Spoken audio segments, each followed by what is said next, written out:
Hey, knowledge seekers. Today, we're diving into one of the most fascinating pandemic response stories, New Zealand's bold decision to eliminate COVID-19. And when I say eliminate, I don't mean like how I eliminate my New Year's resolutions by February. I'm talking about a nation that looked at a global pandemic and said, yeah, nah, we're not doing that, mate. Back in early 2020, while most countries were debating between mitigation strategies, New Zealand's Prime Minister Jacinda Ardern and her team made what seemed like an impossible choice to completely eliminate COVID-19 from their shores. It was kind of like deciding to keep ants out of your house, except these ants were invisible, could fly, and had a concerning habit of putting people in hospitals.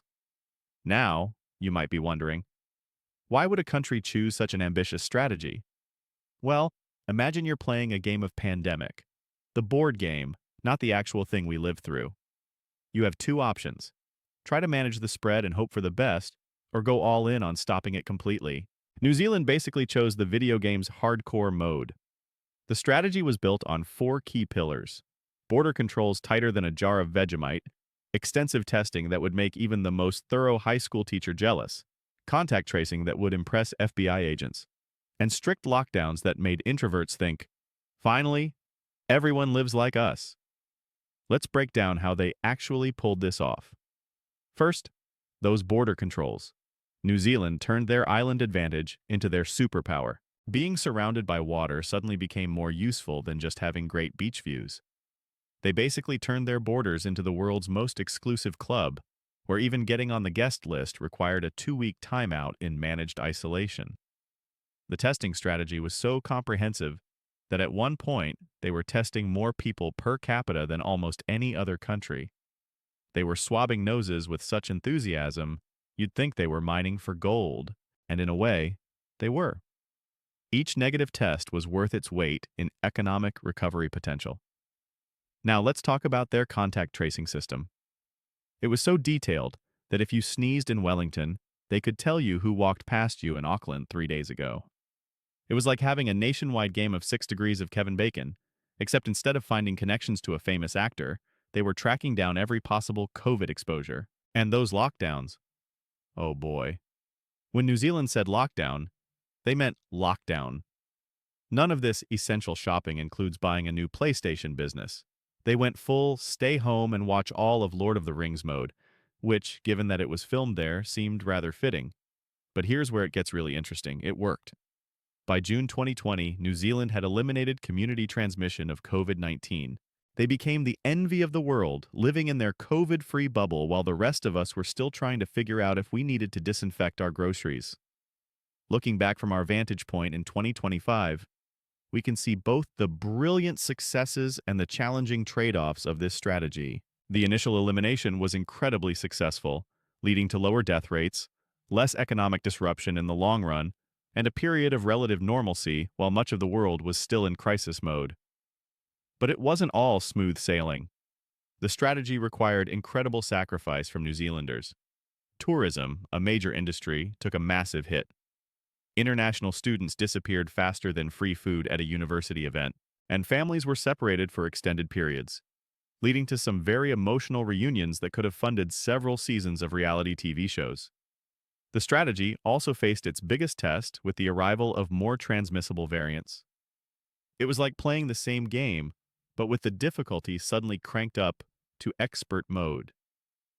The country had to adapt its approach, eventually transitioning from elimination to a highly vaccinated population management strategy. One of the most fascinating aspects of this whole experiment was how it challenged conventional wisdom about pandemic response. While other countries were saying everyone's going to get it eventually, New Zealand was saying hold my flat white and proving that elimination was possible, at least for a significant period. The psychological impact was interesting too. New Zealanders developed a unique sense of unity in their isolation. They were like the introverted friend who's perfectly happy not going to the party, except in this case, the party was the global pandemic. The economic results were surprising to many. While the immediate impact was severe, the ability to return to normal life relatively quickly meant that New Zealand's economy recovered faster than many expected. It's like they took their economic medicine all at once instead of spreading out the pain. From our perspective in 2025, we can see how this decision influenced global health policy. New Zealand showed that elimination was possible with the right geographical advantages, political will, and public buy-in. They became a case study in how decisive, science-based leadership could effectively handle a crisis. The lessons learned have influenced how we think about future pandemic responses. It's shown that sometimes the most ambitious strategy might actually be the most practical. It's like choosing to pull off a band-aid quickly. It might hurt more initially, but it's over faster. But perhaps the most important lesson was about the power of collective action. New Zealand's success wasn't just about government policy. It was about 5 million people deciding to row in the same direction. It was like a national version of that trust fall exercise, except instead of catching one person, everyone was catching everyone else. So, what can we learn from all this? Well, first, that islands have advantages beyond just being great vacation spots. Second, that sometimes the most ambitious solution might be the best one. And third, that when a country's population is smaller than some cities, coordination becomes a lot easier. As we conclude our look at New Zealand's COVID elimination strategy, it's worth noting that while it wasn't perfect, and while it eventually had to evolve, it represented one of the most successful initial pandemic responses globally. It showed that with the right conditions and commitment, what seems impossible might just be difficult instead. They took the road less traveled, and while it was bumpy at times, it made all the difference. In a world that often settles for good enough, New Zealand aimed for excellence and largely achieved it.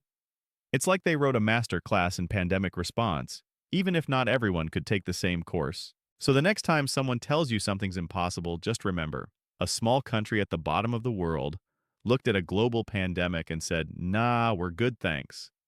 And for a while, they really were. If you've enjoyed this deep dive into one of the most fascinating public health experiments of our time, don't forget to like, subscribe, and hit that notification bell. Because just like New Zealand's COVID strategy, this channel aims high. We just require less border control.